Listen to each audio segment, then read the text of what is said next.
როცა ზეთისხილის მთის დაღმართს მიუახლოვდა, მოწაფეთა მთელმა სიმრავლემ სიხარულით იწყო ხმამაღლა, ღვთის ქება დიდება, ყველა სასწაულებისთვის, რაც მათ იხილეს.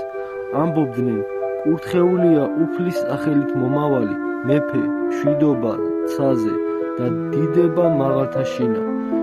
ხალხიდან ზოგიერთი ფარისეველმა უთხრა მას, მოძღვარო, გაუწყერი შენს მოწაფეებს.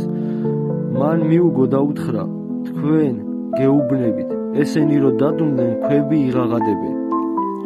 ესე იგი რა არის რა? არ შეუძლია მორწმუნეს, რომ არ ილაპარაკოს ღმერთის დიდებაზე.